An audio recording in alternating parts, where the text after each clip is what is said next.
Saya buka sebagai ayat yang pendahuluan daripada firman Tuhan yang Tuhan taruhkan dalam roh saya.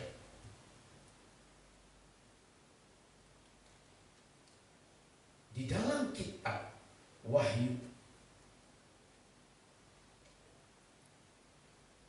banyak gereja tidak berani membuka kitab Wahyu, takut.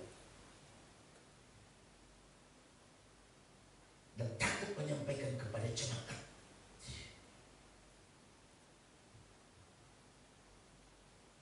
Di dalam kitab Wahyu pasal yang ke-22 ayat 20 sampai dengan 21, saya mulai dengan ini. Ia yang memberi kesaksian yang semuanya ini berfirman, ya, aku datang segera. Amin. Datanglah Tuhan Yesus. Kasih karunia Tuhan Yesus menyertai kamu sekalian. Kitab Wahyu ditutup dengan pernyataan ini. Dari Kejadian sampai kepada Wahyu ditutup dengan satu pernyataan dari surga. Aku datang segera. Dan dia berkata, amin. Kenapa dikatakan amin? Artinya kita mengimani bahwa Tuhan Yesus segera datang. Yang menjawab amin itu sebetulnya jemaat. Yang menjawab firman aku datang segera, gereja menjawab amin. Datanglah Tuhan Yesus. Begitu kencangnya firman ini. Dan kemudian dia berkata,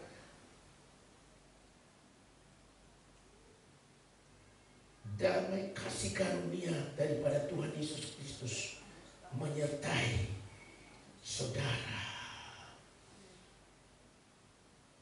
Ini bukan khotbah saya, tapi saya buka dengan ini. Saudaraku, tidak bisa main-main. Kenapa dia jawab begini? Aku datang segera. Amin. Artinya begini. Orang yang menantikan kedatangan Tuhan, dia berkata, amin. Tetapi orang yang tidak menantikan kedatangan Tuhan, dia anggap sepi amin itu. Saudara, kalau telusuri kitab Wahyu, di dalam kitab Wahyu dia berkata, pasal 3, peganglah apa yang ada padamu. Jangan ada satu orang pun mengambil mahkota daripadamu. Mahkota perlambang bahwa kita milik Tuhan. Ya. Nah, saudaraku, yang belum tergenapi ada 3 hal. Yang pertama dulu, dari ayat ini kita harus mengaminkan firman Tuhan.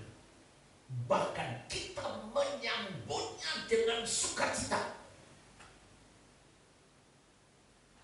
Kemarin saya datang di satu tempat berduka. Meninggal. Dan maaf saudaraku, saya datang, saya bilang, di dalam petinya dikasih peci. Saya bilang, ngapain dipakai peci? Emang mau sholat apa?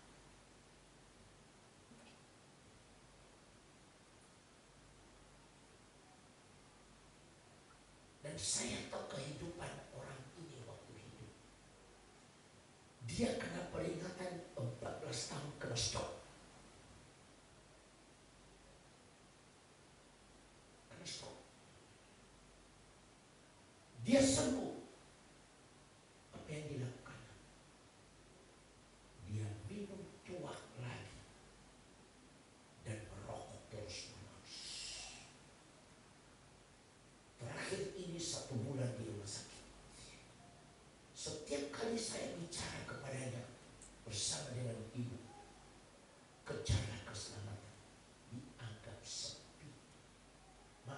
Dia satuannya keris.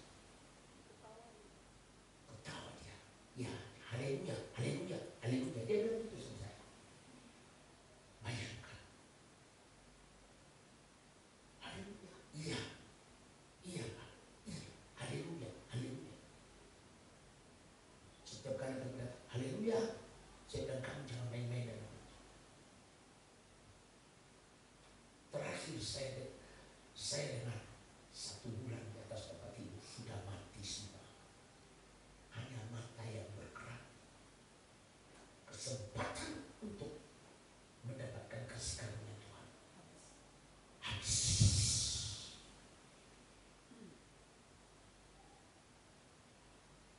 Saya bilang sama dia, berhentilah merokok.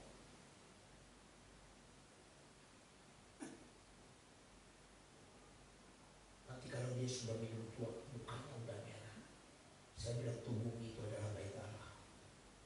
Saudara, saya berdiri di pinggir petinya. Saya bilang, sekarang kamu merasa apa? Ada putra. Yang saya perhatikan adalah kau sekarang baru tahu tidak ada waktu lagi memperbaiki keadaan. Meskipun kamu hidup di dalam pelayanan sebagai formalitas. Saya menangis melihat, sebab saya lihat di dalam alam roh dia sedang meratap dan menderita yang luar biasa. Nah, saya tanya putra, kenapa mesti pakai peci di dalam peti? Dia bilang mau upacara 17 Agustus hari. Karena dia mau.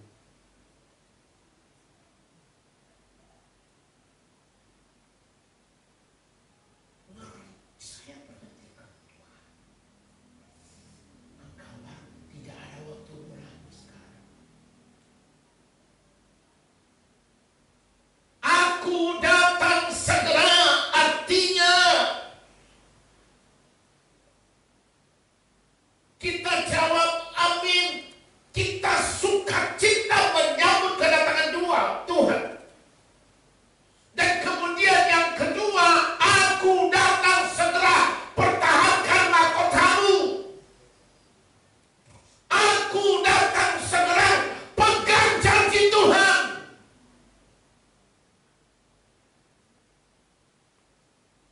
Kenapa kita mesti mengaminkan dan mengimani mengenai itu? Saudara dengar, di dalam 1 Tesalonika pasal 5 ayat 1 dan 2. Saya mulai dulu introduction baru saya masuk. Di dalam 1 Tesalonika pasal 5 ayat 1 dan 2. Tetapi tentang zaman dan masa, saudara-saudara, tidak perlu dituliskan kepadamu. Karena kamu sendiri tahu benar-benar bahwa hari Tuhan datang seperti pencuri pada waktu malam. Hulewe asozanage. Tidak ada yang tahu. Kenapa dia bilang, warning, aku datang segera. Ada 3 hal tadi, kita sambut dengan sukacita. Amin. Kemudian yang kedua, Bapak Ibu Saudara, pertahankan mahkota. Hari ini saya akan bahas itu. Mahkota lambang bahwa kita milik Allah. Perhatikan. Hanya orang yang menjadi milik Allah akan mendapat mahkota. Penginjil akan dapat mahkota kalau dia sungguh-sungguh menginjil. Ada yang bilang sama saya, gak usah dapat mahkota apa. Cukup saja saya di halaman. Ngapain kamu di halaman?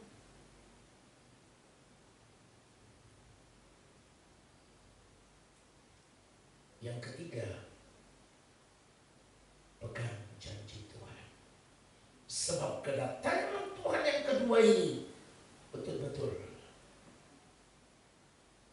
misteri, terjadinya gempa bumi, terjadinya penyakit menular, dan lain sebagainya. Saudara, maaf, tolong bacalah apa yang sudah tertulis. Ada beberapa firman yang belum lagi dan akan segera dibuka kebenarannya bagi gereja. Ada banyak hamba Tuhan takut dalam membuka wahyu karena jemaat tidak siap. Dan hamba Tuhannya mungkin takut, gak siap. Saudaraku,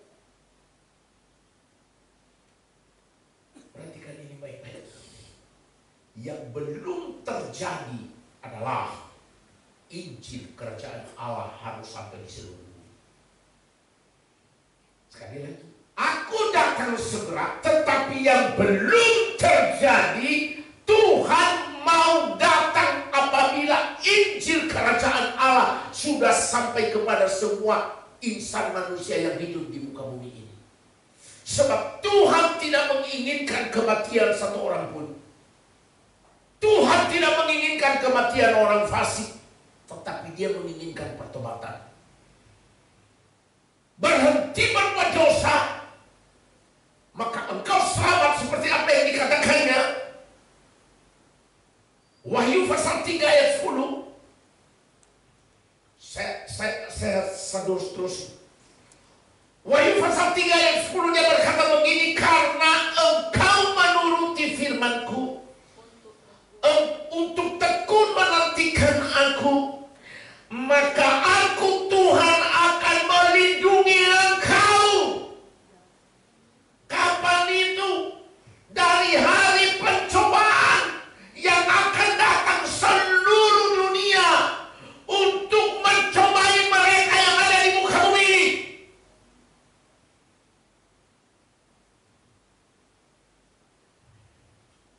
Apa yang ada pada saudara?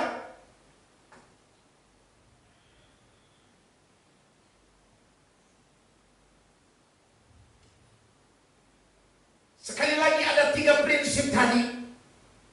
Amin. Saya suka cinta menyambut kedatangan Tuhan. Yang kedua, pertahankan mahkotamu. Yang ketiga, pegang janji Tuhan. Kalau kita memegang janji Tuhan, maka Dia berkata, Aku pun akan melindungi engkau dari hari pencobaan. Aku akan melindungi engkau apabila bencana melanda Pulau Nias ini. Sebab begini, orang pilihan Allah, Dia bisa bedakan.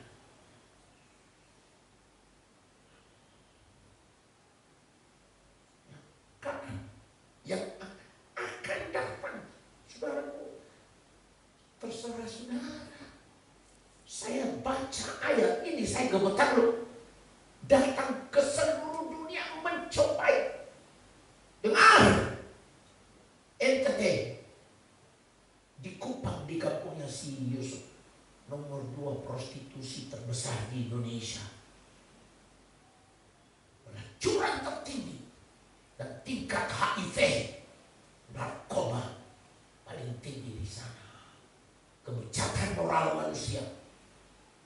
Dia ngaku sendiri. Nanti tanya sama Yusuf. Dan kota ini bagaimana? Halo, kota ini sudah seperti Sodom dan Gomora.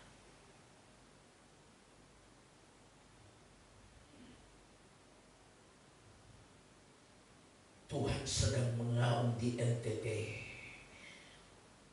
Dulu di Soe tahun berapa itu, air pernah menjadi anggur, mujizat luar biasa.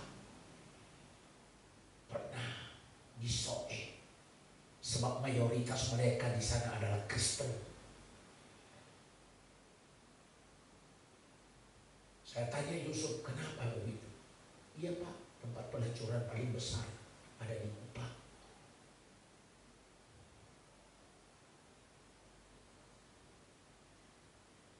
Bagaimana dengan kota saya Tuhan? Tuhan bilang, wait and see.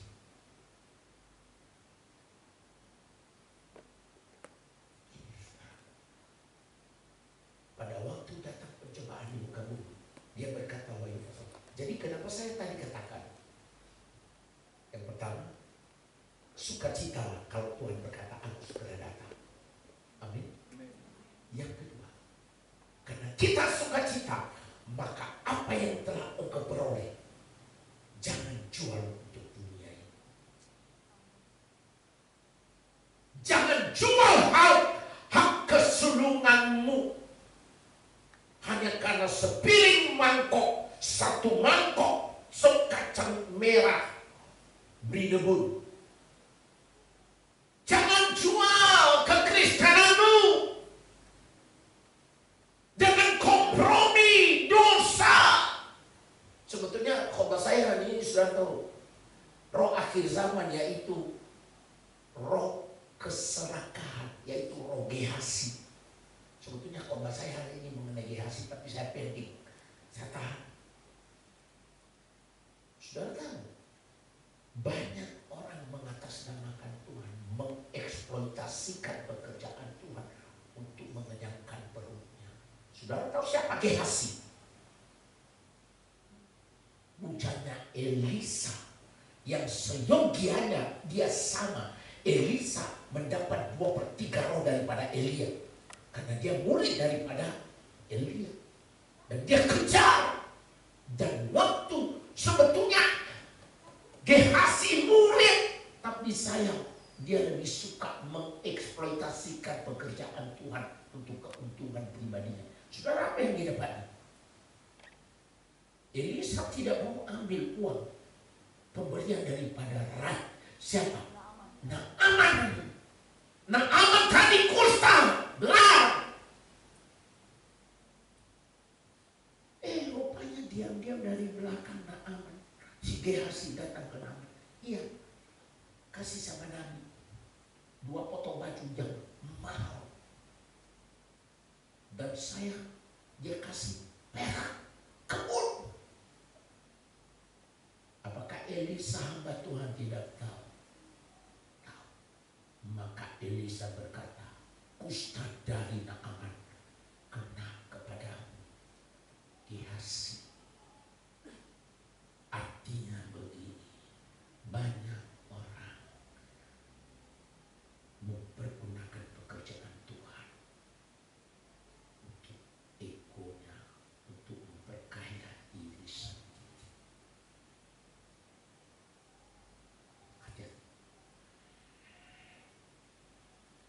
Roh akhir zaman salah satu adalah roh keserakahan, tidak mau berguna. Betul kan? Saudara tahu Naaman ini korupsi. Dia punya. Nah, Naaman, Gehazi ini korupsi. Naaman kasih sama dia, tapi dia telah berdusta kepada Tuhan. Saya tidak mau membahas tentang hal ini, tetapi saya mau masuk ke dalam firman saya pada hari ini. Saudaraku, saya pegang tadi firman Tuhan yang berkata di dalam Wahyu pasal yang ketiga tadi itu, karena engkau menuruti firman-Ku untuk engkau menangkan aku, maka aku pun melindungi. Perhatikan garis bawahi, Tuhan akan melindungi.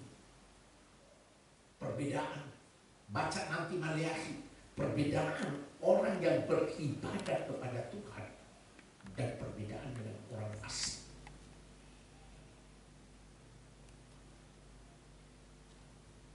Saudara, manusia hari ini seperti sedang ada dalam satu kamar yang terkunci. Saudara dengar? Hari-hari ini semua orang seperti sedang ada dalam kamar yang terkunci, yang membuat sulit untuk membuka, dan kebingungan.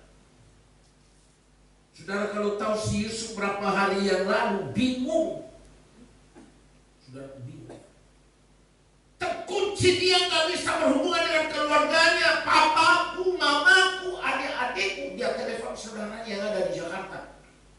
Dia bilang, kakak aman di sana, cuman lampu mati semua di Kupang. Sekarang itu demikianlah manusia seperti ada dalam kamar.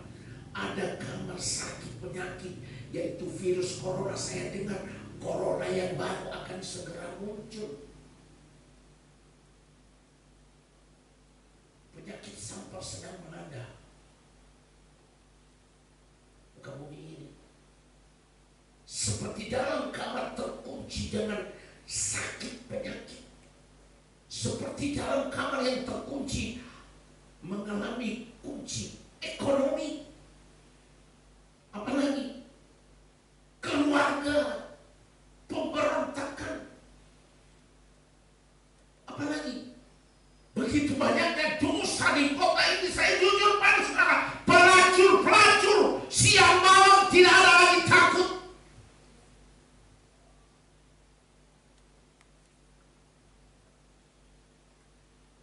Kita bisa kebingungan, saudaraku, bila saudara tidak mempunyai kunci. Tapi kalau saudara punya kunci, maka saudara akan bisa membuka. Mari kita buka Wahyu pasal 3. Saya masuk. Di dalam Wahyu pasal 3,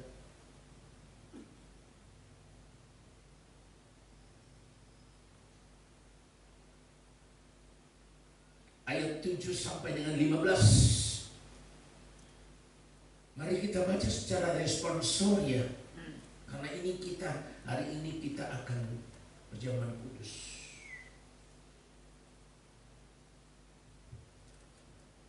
Saya baca ayat 7 saudara, ayat 8 dan seterusnya. Dan tuliskanlah kepada malaikat jemaat Philadelphia, inilah firman yang kudus, yang benar. Perhatikan, firmannya kudus dan benar, yang memegang kunci Daud. Apabila ia membuka, tidak ada yang dapat menutup. Apabila ia menutup, tidak ada yang dapat membuka. Silakan.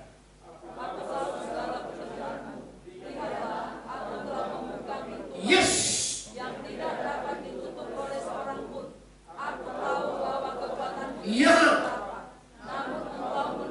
Namun engkau menuruti firman-Ku, tidak menyangkal Aku. Ini rahasianya.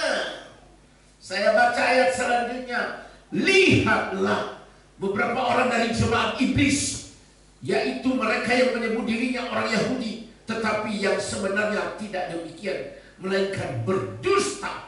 Orang Kristen KTP, orang Kristen yang kompromi dengan dosa, orang Kristen yang masih korupsi, orang Kristen yang masih main-main dengan perempuan, orang Kristen yang masih suka berbohong, orang Kristen yang masih suka memanipulasi, memeras orang di sana sini. Akan kuserahkan kepadamu, sesungguhnya Aku akan menyuruh mereka datang dan tersungkur di depan kakimu dan mengaku bahwa Aku mengasihi engkau. Silakan saudara. Karena engkau menuruti firman-Ku untuk tekun menanti Iya. Aku, maka Aku pun akan melindungi engkau dari bahaya cobaan yang akan datang atas seluruh dunia untuk mencobai mereka yang diam di bumi. Aku datang segera. Jemaat pelayanan, peganglah apa yang ada padamu, supaya tidak seorang pun yang mengambil mahkotamu. Sama-sama. Barang siapa menang, akan kujadikan sebuah guru dalam bait suci, dan ia tidak akan keluar lagi. Yes. Dan akan kutuliskan nama Allahku, yaitu Yerusalem baru yang turun dari surga dari Allahku, dan namaku yang baru. Katakan amin. Aku tahu segala pekerjaan jemaat GBI Olayama tidak seberapa. Di dalam ayat 8, tetapi Tuhan berkata, Aku telah membuka pintu bagimu. Tidak ada seorang pun yang dapat menutup. Aku tahu kekuatanmu tidak seberapa, namun engkau menuruti firman-Ku. Tadi saya katakan 3 poin. Iya dan amin mengenai firman Tuhan. Yang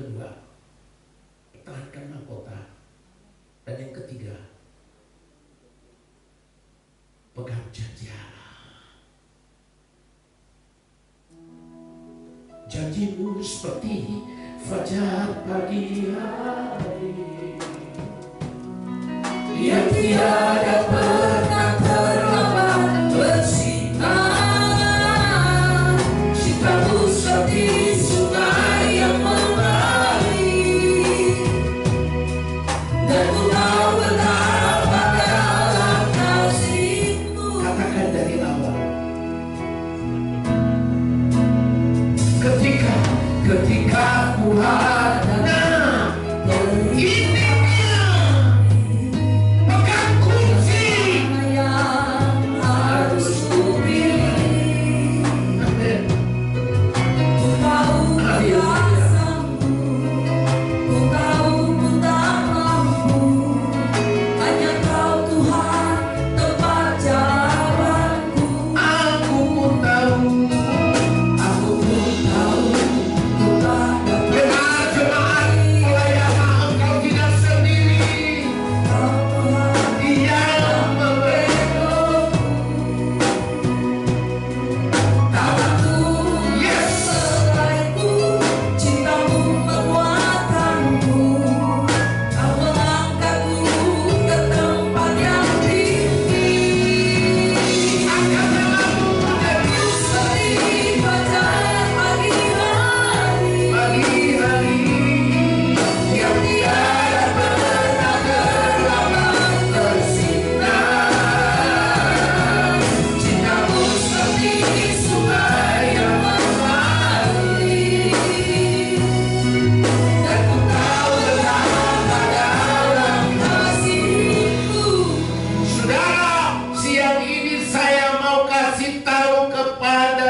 Bagaimana cara supaya kita tetap terbuka pintu itu, dan siapa kunci itu? Dalam ayat 7 dia berkata, dan tuliskanlah kepada malaikat jemaat Philadelphia, satu jemaat yang sederhana, tetapi Tuhan memperhatikan mereka.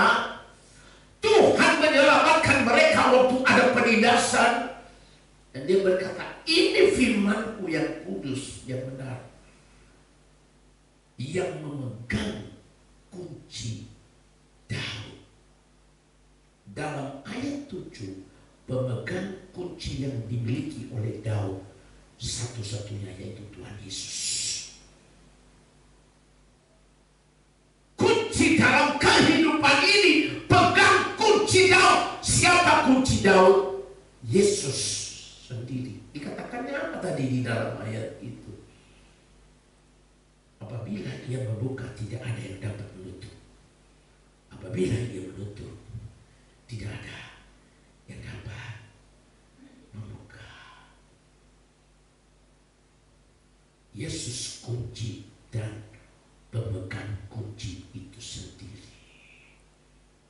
Dia menjaminkan dirinya setiap kita. Di dalam ayat 7 itu dengar, yang memegang kunci Daud adalah Tuhan Yesus Kristus. Saudaraku, orang yang percaya kepada Tuhan Yesus, Tuhan Yesus mempercayakan dirinya kepadanya. Ada 3 hal tadi. Perhatikan waktu ayat yang ke-8. Dia berkata, apabila pencobaan datang di muka bumi ini, maka siapa yang diselamatkan? Tidak semua orang percaya, tidak semua orang Kristen, tetapi hanya yang sungguh-sungguh percaya kepada Tuhan. Bagaimana supaya Yesus dapat membuka pintu itu? Bagaimana supaya Tuhan Yesus memberikan kunci itu? Ayat 8.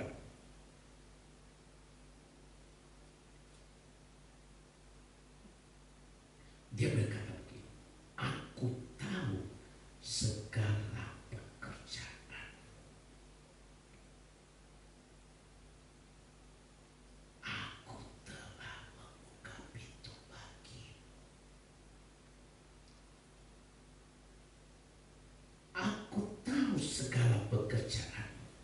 lihatlah, aku telah membuka pintu bagimu. Dengar, Tuhan tahu kekuatan kita. Tuhan tahu pekerjaan saudara. Tetapi apabila Tuhan menyertai kita, dikatakan di sini, Dia berkata apa? Lihatlah, aku telah apa? Membuka pintu bagi kita. Artinya apa? Ini bukti kasih karunia Tuhan. Amin. Ini bukti kasih karunia Tuhan. Makanya Dia berkata, apabila engkau berseru, maka aku akan menjawab engkau. Apabila engkau mencari aku dengan sungguh-sungguh, dengar. Kuncinya di situ. Sekali lagi, apabila engkau berseru, maka aku menjawab. Dan apabila engkau mencari aku dengan sungguh-sungguh, jangan kompromi dengan dosa, maka aku akan memberikan diriku menemukan engkau. Waktu kita mencari Dia sungguh-sungguh tanpa pamrih, Tuhan bilang, aku tahu engkau sederhana. Mungkin engkau hanya tukang parkir. Mungkin engkau hanya petani biasa. Mungkin engkau hanya tukang buntut. Saudara dengar, di hadapan Tuhan tidak melihat level manusia. Tuhan tidak memandang bulu. Tetapi Dia melihat kasih karunia Tuhan bagi kita. Dia mengasihi kita. Tuhan yang memampukan kita, bukan kekuatan kita sendiri. Ayat 8 ini berkata, aku telah membuka pintu bagimu. Kenapa sampai sekarang belum dibuka pintu? Koreksi diri, saudaraku. Koreksi diri. Kenapa kok pintu belum dibuka, Tuhan? Ada DOSA. Yesaya 59. Apa yang dapat tulisan? Yang membuat telinganya tidak mendengar. Coba buka sama saya itu dulu, mitra. Saya tiba-tiba ke sana. Yesaya 59 ayat 1.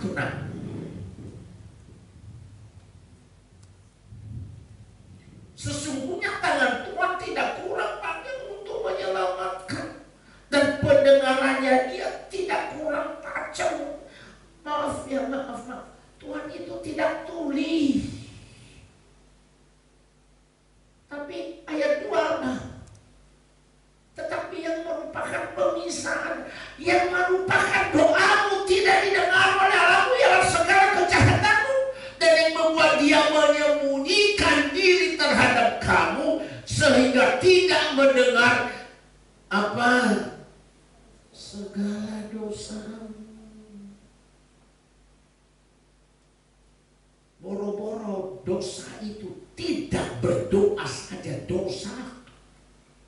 Saudara dengar, dosa itu bukan hanya pelacuran, bukan hanya korupsi, bukan hanya meneror orang, bukan hanya menodong orang, tetapi apabila Anda tidak berdoa, itu dosa sebab mengandalkan kekuatan sendiri.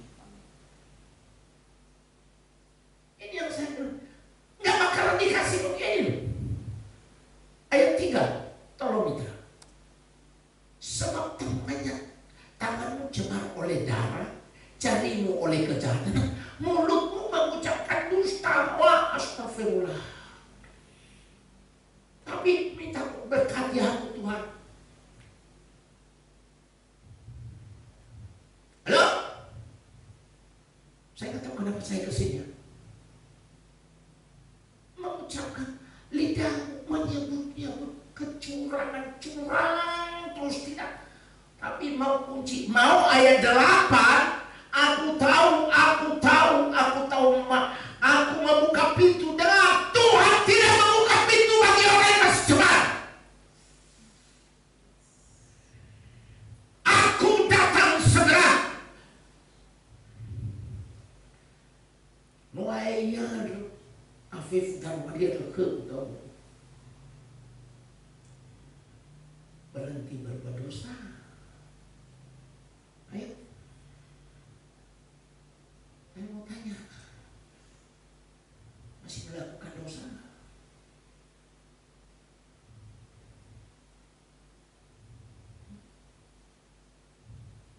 Saya lihat muka anak-anak muda ini, kasihan banget, mukanya nggak ada kemuliaan Tuhan. Nah, mukanya memang kalau dilihat secara manusia bukan kata berdosa, bukan itu yang saya maksud, tapi mukanya kasihan banget, nggak ada kemuliaan Tuhan.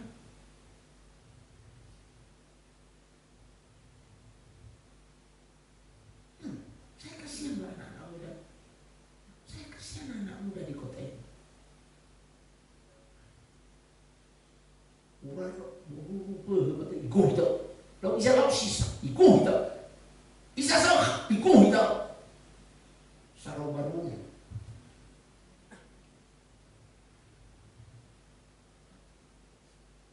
Lalu,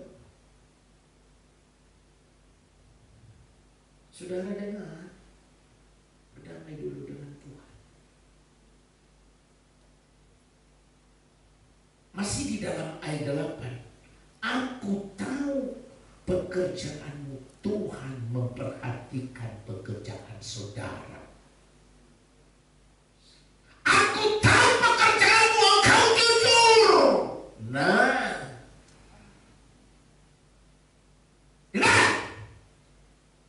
Tuhan tahu pekerjaanmu. Dia tahu justru kalau kita setia dalam perkara-perkara kecil, maka Tuhan memberikan perkara-perkara yang lebih besar. Kalau dalam perkara kecil aja masih nggak bisa dipercayai, waduh. Bekerjalah dengan jujur, jangan seperti Gehasi. Seyogianya Gehasi ini sama dengan Elisa. Saya pelajari buat aja. Dia orang kaya. Gehasi ini orang kaya.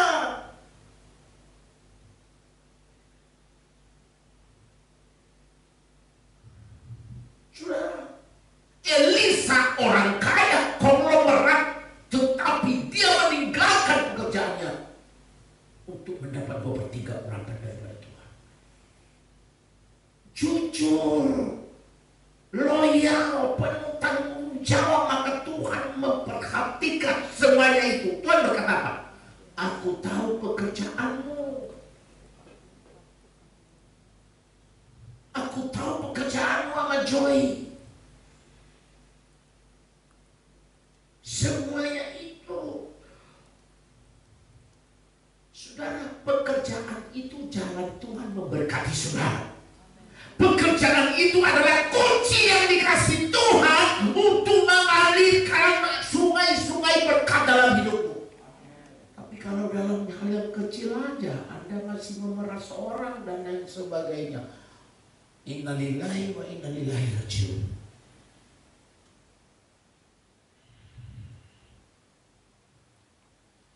Saya dengar kemarin yang meninggal ini, selama dia bertugas banyak hal yang tidak beres.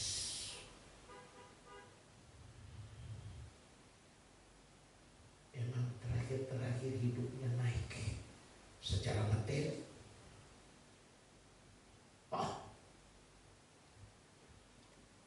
Lantai granit.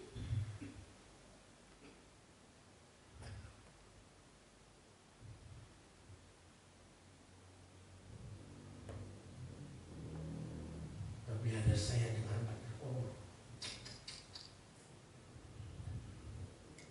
barang siapa kehilangan nyawa karena dunia ini, maka dia akan kehilangan nyawa Tapi barang siapa kehilangan nyawa karena aku, kata Tuhan, maka dia akan memperoleh kehidupan.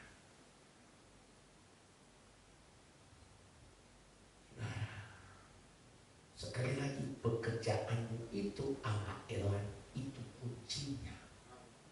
Udah. Pak Tukir, pekerjaanmu sebagai kepala statistik itu kuncinya.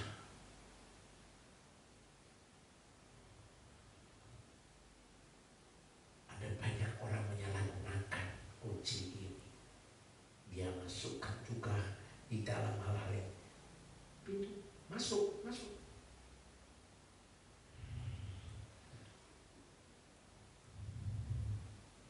Saudara, walaupun kekuatanmu tidak seberapa, mungkin saudara kerja sampai 10 jam. Tetapi perhati, Tuhan berkata, aku tahu kekuatanmu tidak seberapa. Tetapi karena engkau setia dalam hal yang kecil, maka aku akan memberkati engkau berlimpah-limpah.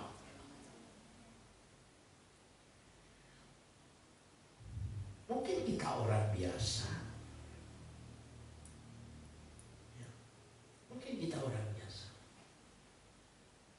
Tetapi waktu kita menantikan Tuhan, maka orang biasa menjadi luar biasa. Sekali lagi, orang biasa menjadi luar biasa. Tepuk tangan lagi. Tepuk tangan lagi. Nah, saudaraku, saya akan percepat. Apa yang akan terjadi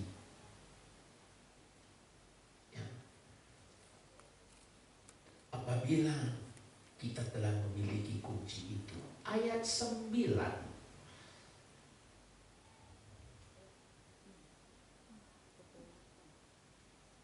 Ayat 9 di dalam Wahyu pasal 3. Lihatlah beberapa orang dari jemaat iblis, yaitu mereka yang menyebut dirinya orang Yahudi, tetapi yang sebenarnya tidak demikian, melainkan berdusta. Perhatikan, akan kuserahkan kepadamu. Sesungguhnya aku akan menyuruh mereka datang dan tersungkur di depan kakimu dan mengaku bahwa Tuhan mengasihi jemaat pelayanan. Yang pertama, saudaraku, apa hal yang terjadi saat Tuhan membuka pintu? Ayat ke-9 ini, musuh-musuh Tuhan akan dihancurkan. Amin. Sekali lagi, ayat 9 ini berbicara tentang musuh-musuh Tuhan. Musuh-musuh kita akan dihancurkan. Baik itu musuh sakit penyakit, baik itu musuh kita dalam hal kemiskinan, dalam ekonomi, keluarga, dan lain-lain. Sebab Tuhan yang memberikan kemenangan. Amin. Amin. Minta base. Tuhan memberiku kegirangan dan sukacita berlimpah. Minyak yang baru dicurahkan. Haleluya, haleluya. Oh,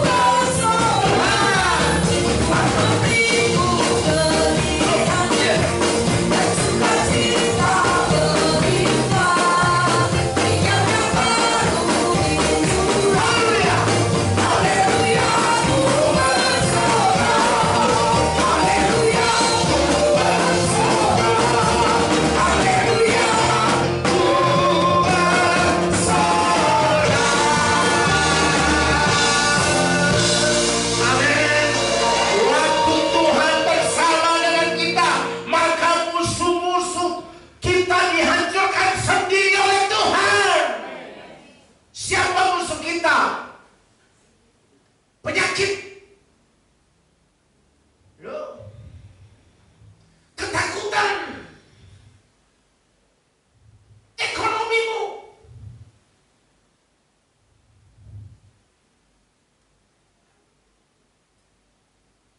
dan lain sebagainya.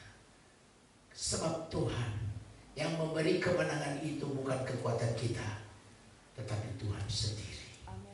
Katakan amin. Amin. Yang kedua, ayat 10. Saya mau cepat. Karena engkau menuruti firman-Ku untuk tekun menantikan Aku, maka Aku pun akan melindungi engkau dari hari pencobaan yang akan apa? Yang akan datang atas seluruh dunia untuk mencobai mereka yang diam di bumi. Yang kedua, Tuhan melindungi saudara hari-hari ini dari pencobaan.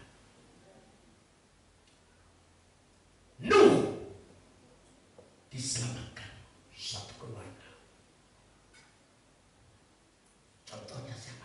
Nuh.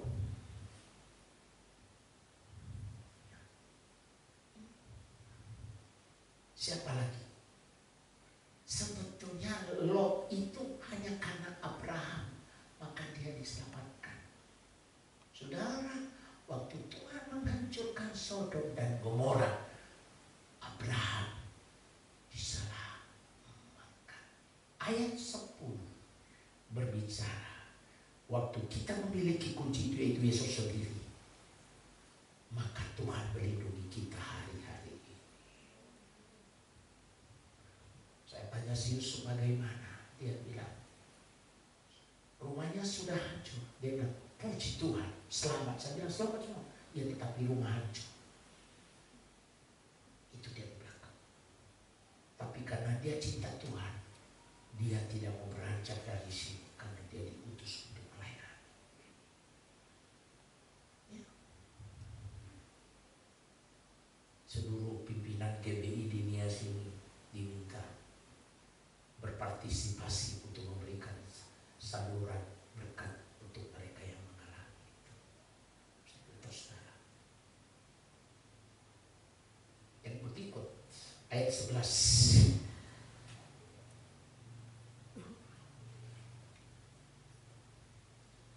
Ayat 11.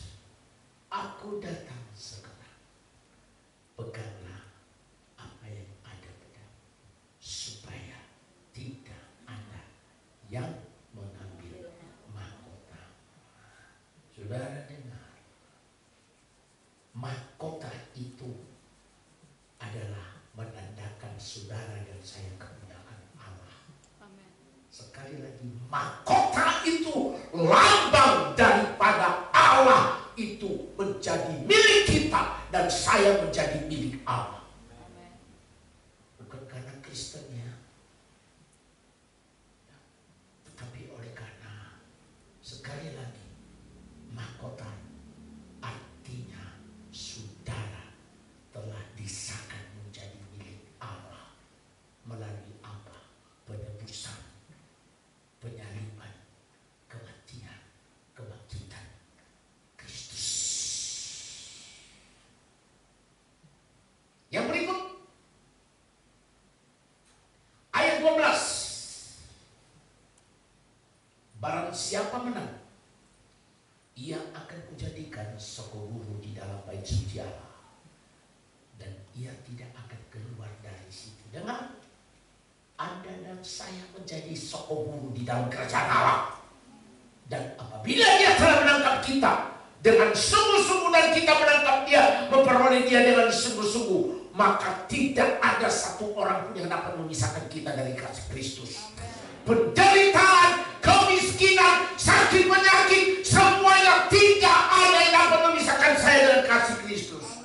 Makanya dia berkata, tidak akan keluar lagi.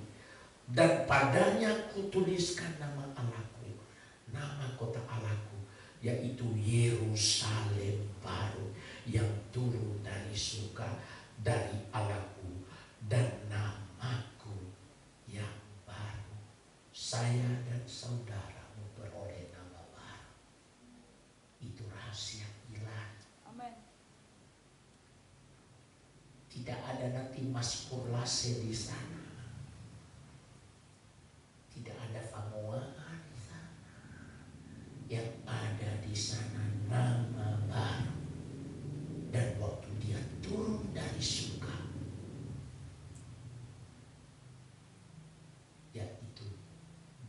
Yerusalem yang baru. Saudara mau masuk Yerusalem baru? Katakan sebelah, sungguh-sungguh. Katakan sebelah. Mungkin tidak lagi kantor saudara. Katakan. Ya, ya. Amin. Amin saudara. Udah jam 12. Masih mau dengar firman Tuhan? Saudara, terakhir saya mesti tutup dengan ini karena saya belum. Saudara, mari kita melihat penutup. Oleh karena itu kita hidup ini oleh karena kasih karunia. Saya lompatin aja, saya punya catatan. Sekali lagi kita hidup ini oleh karena kasih karunia. Jadi karena itu pergunakan sungguh-sungguh kasih karunia ini. Kasih karunia dibagi 3. Yang pertama grace. Ini yaitu anugerah, bahasa Ibrani-nya yaitu ken.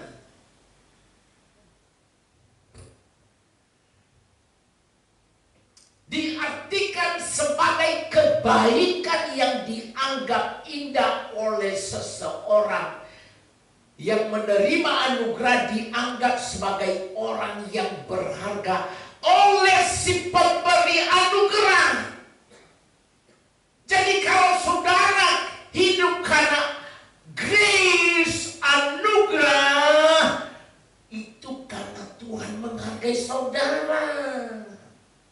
Sebab dia tahu pekerjaanmu. Grace kan diartikan sebagai kebaikan yang indah dari seseorang. Kebaikan dari siapa? Dari Tuhan. Dia yang kaya rela jadi miskin supaya saya dan saudara menjadi kaya. Jadi kita hidup ini pergunakan kasih karunia terdiri dari satu anugerah. Ya, anugerah adalah sesuatu yang indah.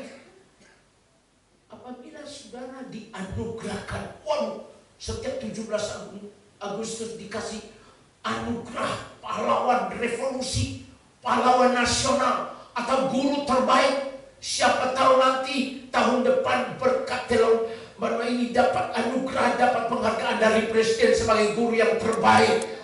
Tepuk tangan bagi Tuhan. Kenapa saudara kalau ada tepuk tangan? Tepuk tangan bagi Tuhan.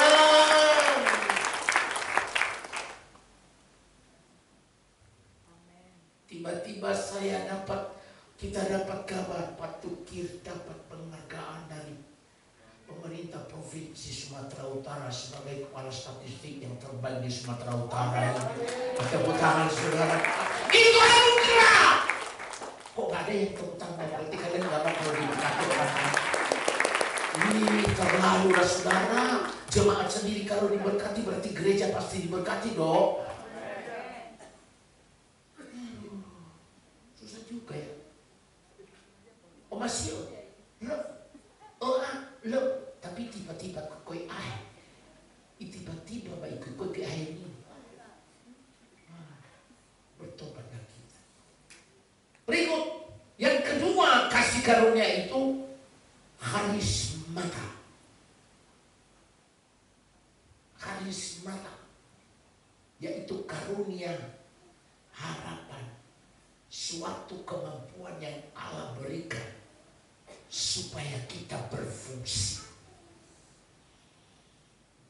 Sekali lagi, kasih karunia terdiri dari anugerah. Yang kedua, karismata atau karunia, urapan, yaitu kemampuan yang Allah berikan supaya kita berfungsi. Kasih karunia adalah kemampuan yang Tuhan berikan kepada kita supaya sanggup melakukan yang tidak mampu kita lakukan. Ini urapan. Karena kita tidak bisa melakukan di luar daripada urapan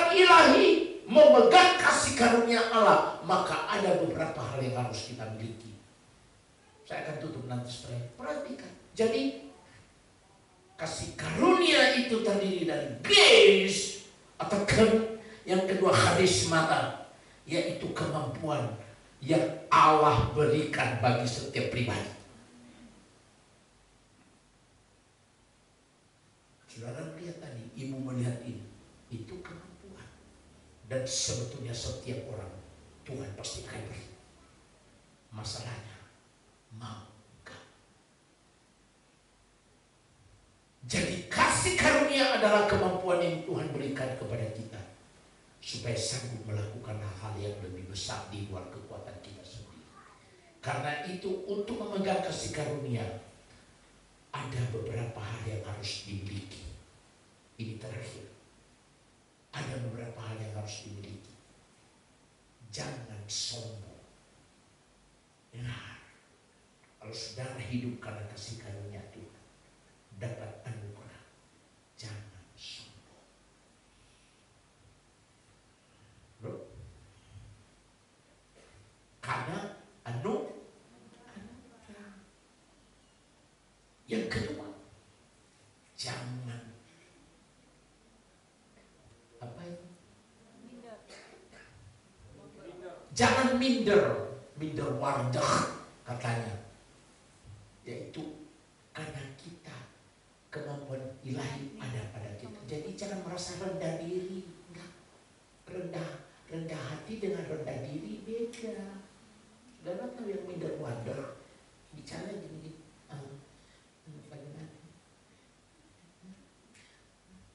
Diri guys,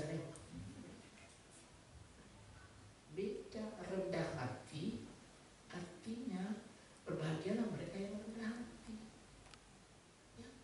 Jangan minder, sebab kita berharga di mata Allah. Yesaya 43 ayat 4. Kita mulia. Jadi anak muda dengar, angkat kepala, jangan gini. Dan tadi mau lupus, jangan ketawa-ketawa. Bu, angkat kepala, coba berdiri dulu. Berdiri, lihat sekeliling. Lihat, gini, katakan ini. Tepuk tangan bagi Tuhan. Ini saudaraku yang ketiga, yaitu saya cepat. Jangan mengandalkan siapapun di hidup ini selain daripada Tuhan. Dan yang terakhir, jangan remehkan orang lain.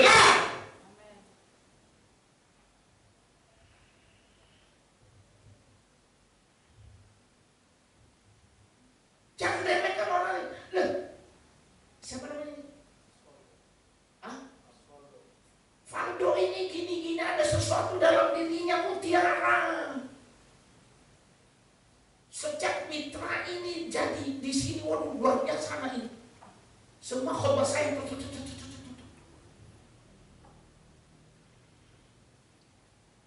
jangan remehkan orang lain. Saudara, dengar ya, kalau tidak ada tukang parkir di kota ini, maaf kau. Kan berantem. Udah gitu, mau kasih parkir, dibuka kaca. Mana? Ada?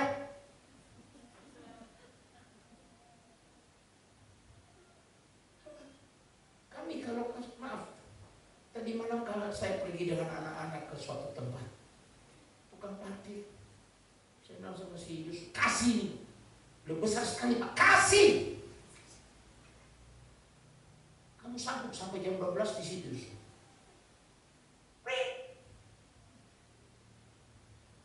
Jangan remehkan. Kalau nggak ada penyapu jalan, halo, saya suruh saudara sapu jalan. Jangan sombong, jangan remehkan orang lain. Setiap orang itu berharga di mata Tuhan. Karena kita hidup karena kasih karunia Tuhan. Grace. Maka Tuhan akan menyelamatkan kita waktu ada pencobaan.